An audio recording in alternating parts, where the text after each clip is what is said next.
Hello and welcome live from Channels Television's global headquarters in Lagos, Nigeria. You're watching Newsroom series. I'm Dominic Iwiwa, and today our focus will be on the southeastern region. But before we get into that, let's have a snippet of our top stories making the rounds at the moment. Today is a public holiday in Nigeria as Muslims celebrate Eid al-Mulud, also known as Mulud Nabi, to commemorate the birth of Prophet Muhammad. The celebration falls on the 12th day of Rabi al-Awwal, the third month of the Islamic lunar calendar. Muslims observe this occasion through prayers and reflect on the life, wisdom, and character of Prophet Muhammad. Different groups also organize lectures, processions, and charitable acts focusing on the Prophet's life, teachings, and virtues as a source of inspiration and guidance. It is an opportunity for Muslims to express gratitude to Allah for sending Prophet Muhammad as a messenger. And our commiseration messages are coming from the federal government over a boat mishap that claimed about 32 lives in the Borgo area of Niger State. The tragic accident occurred on September 2nd when a boat carrying about 90 passengers along a water channel in Gasawa community, Malele Ward, capsized after colliding with a tree stump. In a condolence message, the federal government empathizes with families of the victims, the government, and the people of Niger State. The federal government, however, says it is working with the National Emergency Management Agency, NEMA, and the Niger State government to ensure support, prompt relief, and assistance to victims, families, and survivors. It also reminded the people to always prioritize safety when traveling on inland waterways. In particular, no one should embark on boat journeys without wearing appropriate protective jackets. Safety precautions can make the difference between life and death. And let's tell you about a warning from the Lagos State government that urgent action needs to be taken against the rapid deterioration of the Lagos Lagoon to avoid an environmental and social catastrophe. These concerns were reiterated by the Commissioner for Waterfront Infrastructure Development, Dayo Bush Alebiosu. He made the comments during a press briefing ahead of the maiden Lagos Waterfront Summit holding on September 11, 2025, and it's designed to spotlight the increasing pressures on the Lagos Lagoon, stimulate informed conversations, and generate sustainable solutions. The Commissioner revealed that coastal erosion has already swept away some Lagos coastal communities, including Idotun village in Ibejuleki, displacing families and destroying livelihoods. He, however, noted that this challenge is not unique to Lagos alone, citing Keita municipality in Ghana as another West African coastal area currently battling similar devastating erosion. In order to address the challenges, he says the ministry is working on a comprehensive bathymetric and hydrographic survey to determine over-dredged and under-dredged areas with locations such as Ibeshi, already identified as heavily impacted by illegal dredging activities.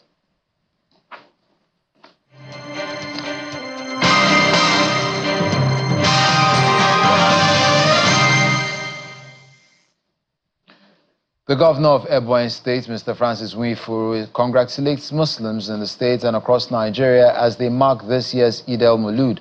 The celebration commemorates the birth of Prophet Muhammad, whose life and teachings continue to guide millions around the world. In a message signed by his chief press secretary, Monday Uzo, the governor calls on the Muslims Ummah to embrace the values of love, peace, and compassion for the needy. He says the occasion offers a time for reflection, renewal of faith, and unity in prayer for Ebonyi State and Nigeria. Governor Nwifuru assures residents of his administration's commitments to policies that promote peace and development. He commends Muslims in the state for their peaceful coexistence and urges them to keep contributing to the progress and prosperity of Ebonyi State. Staying in Ebonyi State, the state government is set to recover its share of dividends from the Nigeria liquefied natural gas and other unremitted oil revenues dating back to January 1999. The State Commissioner for Information and Orientation made this known while briefing journalists in Abakaliki, the state's capital. He explains that as a shareholder in NLNG, Ebonyi is entitled to the Federation's dividends and other outstanding oil revenues. He adds that the State Executive Council, led by Governor Francis Wifuru, has approved the hiring of a consultant in the oil and gas sector to help the government track, reconcile, and recover the funds due to the state. Ebonyi State, as one of the subnationals in Nigeria, is a shareholder in Nigerian liquefied natural gas, hence is entitled to the Federation's Nigerian liquefied natural gas dividend and other unremitted oil revenue. It is therefore imperative to review, reconcile, and recover amount due to Ebonyi State from the Federation's NLNG dividends and unremitted oil revenue to the state from January 1999 to date. The technicalities involved needs a consultant who is conversant with the operations of oil and gas industry.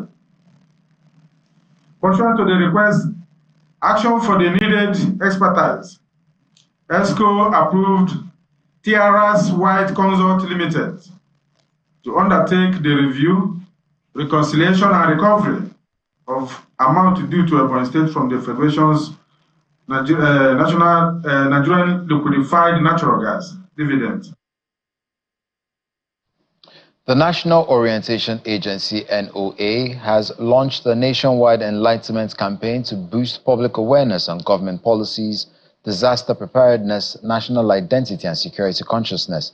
At the flag-off ceremony in Owerri, the Imo State capital, the Director General of NOA, Larry Issa Onilu, represented by Theresa Maduekwe, says the campaign is aimed at tackling challenges caused by lack of information and awareness across the country.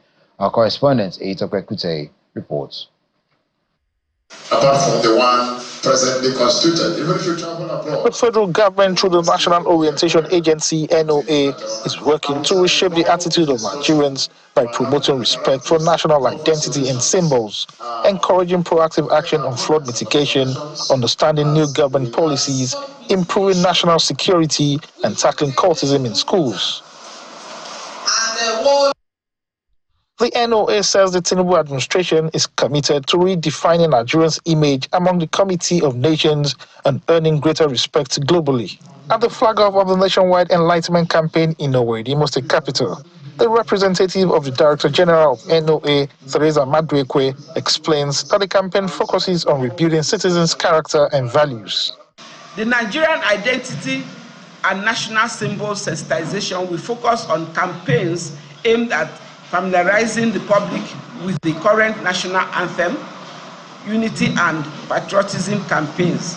These campaigns will also promote adherence to right attitude towards national symbols, the flag, the naira, the Nigerian passport, and much more.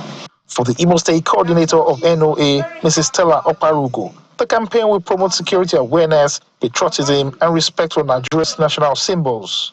This campaign is built on 5 key thematic areas: the national identity and symbols, flood mitigation, government policies, programs and activities, national security, which we know is apt, and combating extreme sign-out practices. Through this initiative of character rebirth, NOA hopes to strengthen the bond between government and citizens, ensuring that Nigerians are better informed, engaged, and empowered. Eitokwe Kutei, Channels Television News. The Solution Innovation District, SID, has wrapped up its week-long Hubs Acceleration Program, SHAP, a capacity-building initiative designed to strengthen Anambra's innovation and entrepreneurship ecosystem. Speaking at the closing ceremony, the Special Advisor on Innovation and Business Incubation, Ms. Chinwe Okoli, explains that the initiative aligns with Governor Soludo's Silicon Valley agenda. The week-long Solution Innovation District Hubs Acceleration Program, CHAP, brings together startups and young entrepreneurs, equipping them with mentorship, resources, and networking opportunities to help scale their ideas into sustainable businesses, which holds in 2 parts. The first part focuses on capacity building, where trainees learn skills in corporate networking and database management. Data room setup is You can use a cloud service like Google Drive. There are some paid data room services to basically upload all their documents, all the relevant documents, and make it easy for the invited investors to be able to go and review the file. The second part is advanced training in ISP network engineering. It's designed to equip participants with in-demand tech skills in line with Governor Chukwuma Soludo's agenda of everything technology, technology everywhere. As you put all those things now, you don't carry it. Anambra here now, I believe the government, they are trying to make everybody to get idea about concerning database, concerning ISP, concerning network, how you can able to get on your various apartments, making use of database without buying data from MTN or Glo or all those things. So you can just be paying on this one. At the end of the day, you will have your own database in your house. What we're doing here is actually fiber replication. Being able to connect our systems in such a way, with fiber in such a way that at the end of the day, I, on my end, from anywhere, remotely or from here, can access the internet with my phone or with any device I have, a laptop, whatsoever. At the close of the program, the Special Advisor on Innovation and Business Incubation conveys Governor Soludo's goodwill message. Did you find the content useful? You found them useful? So that means now you can effectively design startup programs and start them in your hubs, or if you already have one, you fine tune it and you can now offer better services to the hubs, right? Yes. Excellent. The event ends with a formal presentation of certificates of participation, a demonstration of the state government's commitment to innovation and human capital development.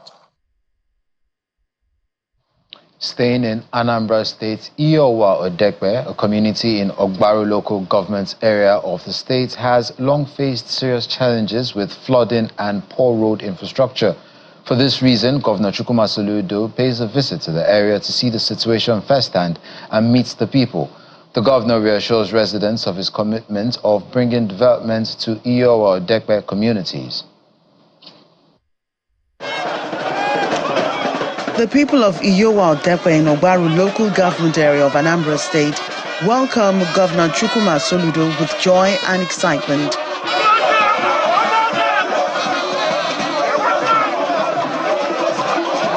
Despite the presence of high-rise buildings, the community struggles with poor road networks.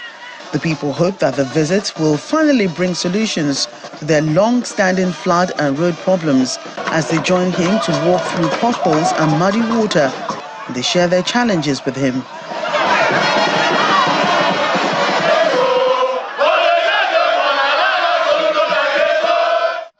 The governor treks a long distance through the bad spots on School Road and arrives at Community Primary School, submerged in stagnant floodwater. The governor becomes visibly emotional and immediately prioritizes resolving this problem.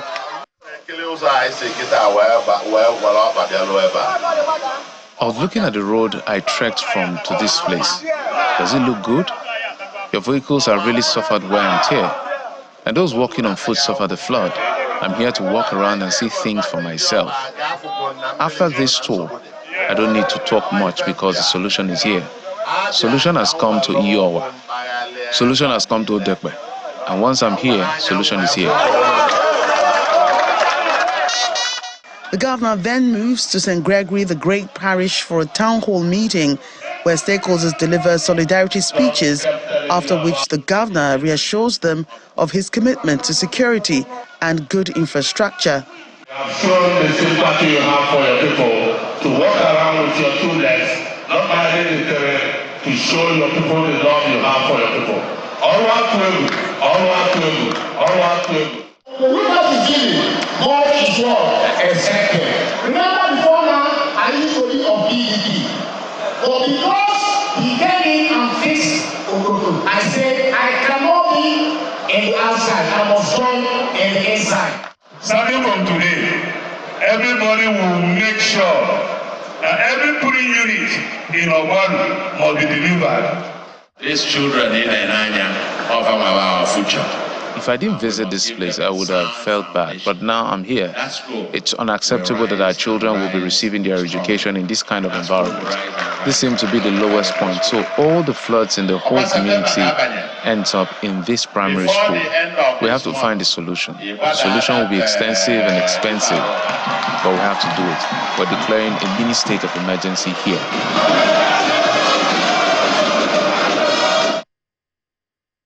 The people heave a sigh of relief, confident that they now have real solutions to the problems in their community. The Abia State government has dismissed 6 staff of the Ministry of Justice after they were found guilty of manipulating the payroll system in a salary padding scheme. Their dismissal follows an internal audit and an administrative inquiry that uncovered the fraud. In a statement signed by the chairman of the Abia State Civil Service Commission, Mr. Eno Eze, the affected officers were indicted for unlawfully receiving excess salaries over a sustained period. The commission confirmed their involvement after reviewing financial records and interrogating the officers. The government says the case has also raised concerns about possible complicity by members of the salary committee, which will now face a separate probe. It adds that those dismissed will be handed over to law enforcement for prosecution as the administration remains committed to transparency, accountability, and zero tolerance for corruption.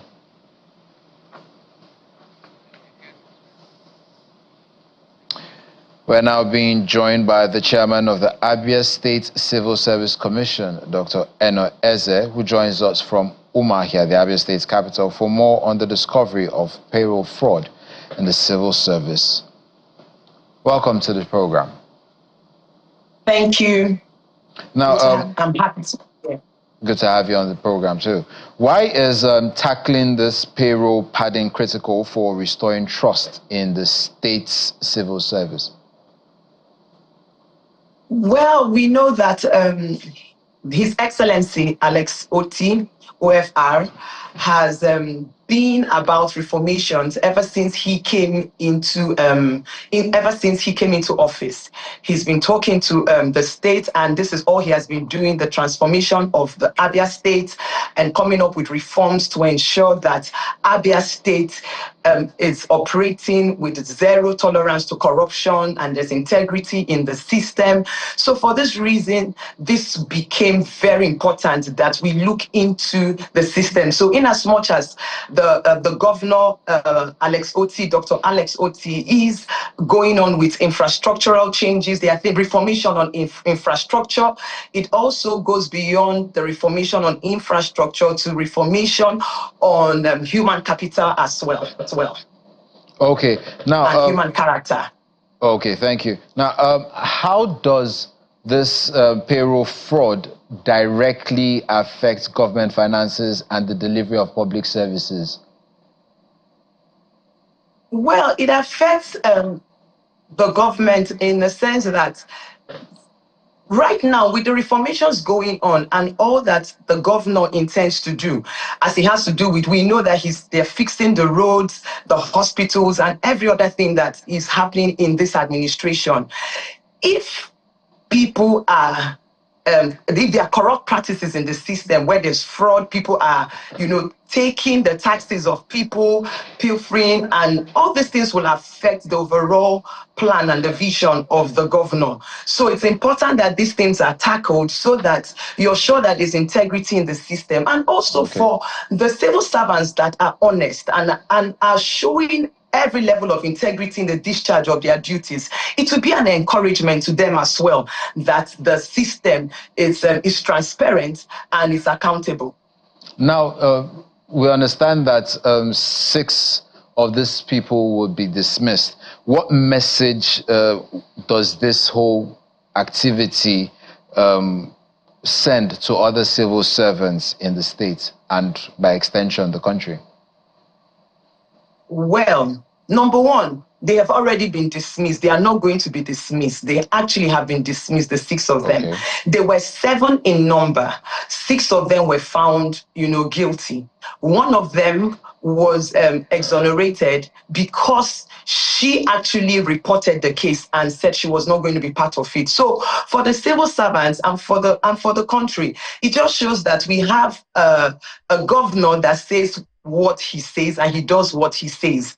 And if he has said that this administration is operating a zero tolerance to corruption, then it is a message that should go around to every civil servant and even to the country that it is possible to run a system that there is no corruption. It's possible. So the message is, please do your jobs. If everybody does what they are supposed to do, because you know what, the governor he's interested in the welfare of the workers, and we see this in the place of minimum wage. We've implemented the minimum wage. Number 2, we have also gone ahead with making sure that salaries are paid when due.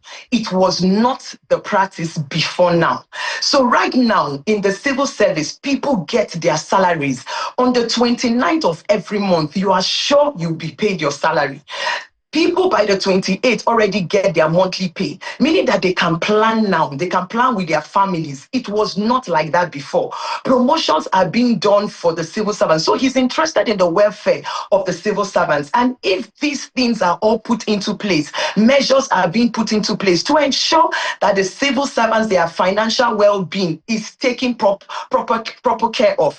Also, pensioners, he has started making sure that pensioners are being paid. This was not the practice before his administration. So when all these things are done, then if people are now still, if we're still seeing fraud in the system, the message is clear. We are doing everything to ensure that you are settled financially, that you are able to do the things you need to do financially. So if we are doing this, then it's important that you also cooperate with the system to make sure that the system is free and rid of corruption. There's integrity in the system, okay, so that we can actually use the finances and the finances, what the taxpayers are paying. We can use this, the income coming, and do other things for the state, which will be for the betterment for all the citizens. Okay, now there's something you just mentioned that it hasn't been happening before. Salaries have not been paid on time before until this current administration. Now, one would want to ask, after this administration, are there policies and plans already in place to ensure that even if or when Dr. Alex Otti leaves office, they would continue to get their salaries and pensions in due time? Is there a mechanism already put in place to ensure continuity? Yes, we are doing that. We are making sure that it's not just about his administration, but we are also very much interested with the sustainability of all the new ideas or concepts or processes that we are actually working with. So yes, we are doing that, and we are strengthening it to ensure that after his administration, we are trusting that we will also have good government, even with the way Alex Otti has gone, I can say for sure that the citizens of Abia State will also be very careful, even when they are electing, when they're electing other, governments, to take over, just to make sure that what has been done is sustainable. All right, thank you very much. We have been joined by the chairman of the Abia State Civil Service Commission, Mrs. Eno Eze. Thank you for coming on the program. Enjoy the rest of your day. Thank you.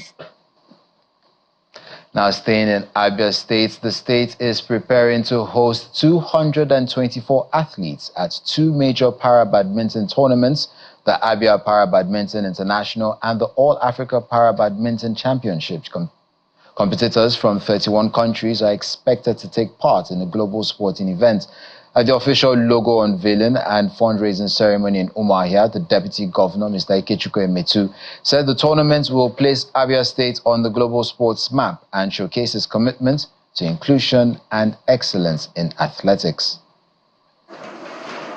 The Abia State government concludes plans to host 2 major para-badminton events.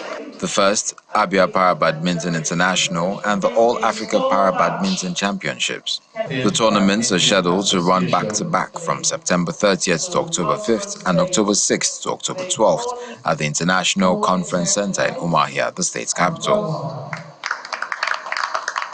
With the support of the Badminton World Federation and the Badminton Confederation of Africa, these world-class events mark a turning point in Abia's history of hosting international championships. In just 2 years, Abia State Deputy Governor, Engineer Ikechukwu Emetu, describes the competitions as a celebration of inclusion, resilience and international cooperation.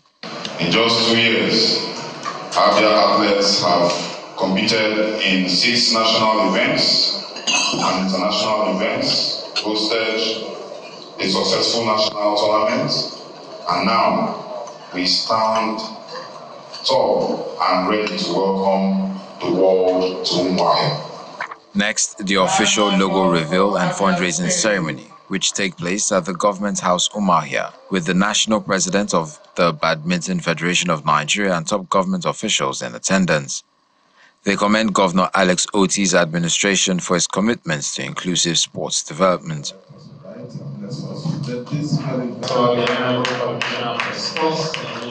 Officials highlight the economic and social benefits of the events, noting that Abia will not only gain global recognition, but also boost local opportunities for businesses and sports enthusiasts. On behalf of the Badminton Federation of Nigeria, I pledge our total support to the organizing committees to ensure a successful championship. Our nation will host guests from more than 30 countries joining by local and international dignitaries, the private sector and the civil society, and members of the global sporting family. This gathering will shine a spotlight on Abia, placing us at the center of international attention and pride. The Abia government expresses confidence that the back-to-back competitions will enhance the image of Abia State and Nigeria as strong destinations for global sports.